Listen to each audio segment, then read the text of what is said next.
Most of the YouTubers that I've seen talking about mobile photography, they usually have the highest end of smartphones.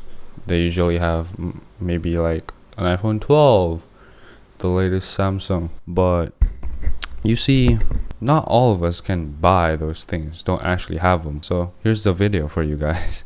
Because all I have is this. It's a Realme 6. And you know how much this phone costed? Around $200. 200 and something. 250. Yeah, Realme 6. I bought it when the Realme 7 was gonna come out. So it was like extra cheap than usual. So first of all, I'm gonna talk about the specs. So my phone, camera wise, have a quote unquote 64 megapixel quad camera and ultra wide lens, and the Helio G90T, 4 gigs of RAM. The 64 megapixel photos, it's like software. The actual sensor is probably about like 12, I think. Yeah, that's about it. The ups and downs on mobile photography. First off, being it's always with you. You know, these days I've never seen anyone that doesn't have their phone with them. So yeah, it's always with you. So you don't have any excuse to not shoot photos. Second is that I think most people have them. I mean, obviously, I can't say for everyone they have them, but if you're watching this video, you're probably most likely be able to have a phone because you're probably watching on it right now. And last thing is that it's very discreet, because when you shoot on your phone, it doesn't look very professional compared to when you pull something like this out. Oh, photographer. But this seems like you're just documenting something, which is normal these days. But there's obviously cons to using your phone. So first of all, the ergonomics. There's no like grip or anything. It's really flat. Most cases, the back of your phone is like plastic or glass, so it's like slippery. Second thing is that your phone is really it really depends on phone to phone, but in most cases, post-processing on the phone is generally like icky. They put more colors and saturation plus sharpening. And lastly, the amount of lenses you can use. You can only use the ones you have on your phone. You can't add, change. With all the bad, you know, you only got your phone, so how can I maximize it?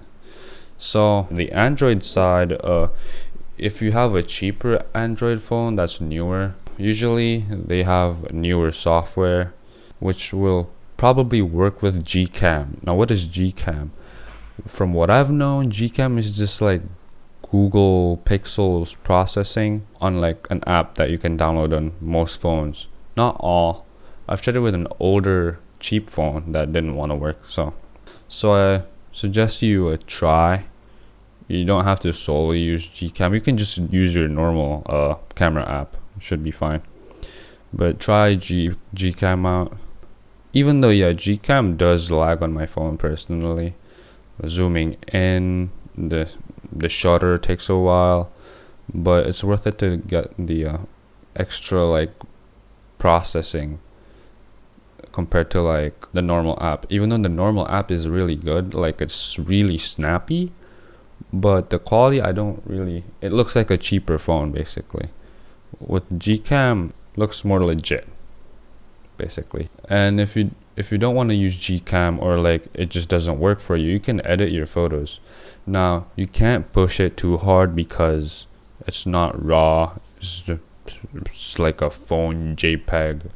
So you gotta work with what you have, but I recommend you to learn how to mess with the colors, phone colors. Maybe there's some YouTube video out there to teach you how to change your phone colors to make it look better.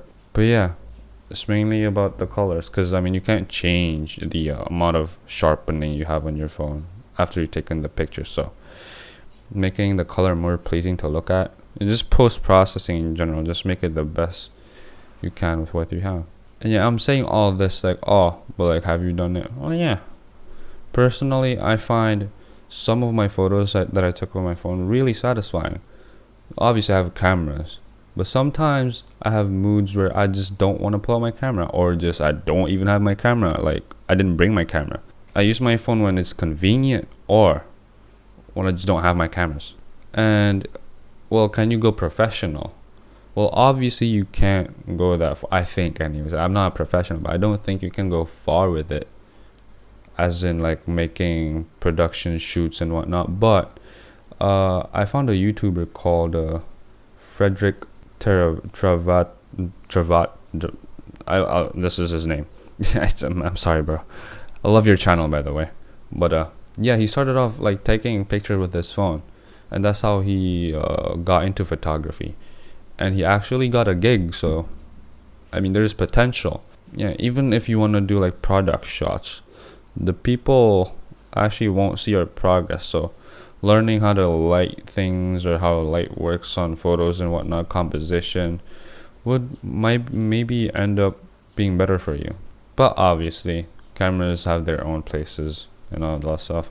I'm just putting a light on cheaper phones because I've never seen people make a video about cheaper phones for photography anyways on YouTube. Also, thanks to Merlin for the comment suggestion. If you want me to make a video about something that like is in line with your situation or whatever with photography and whatnot, make sure to comment them down below and I'll see if I can make a video about it.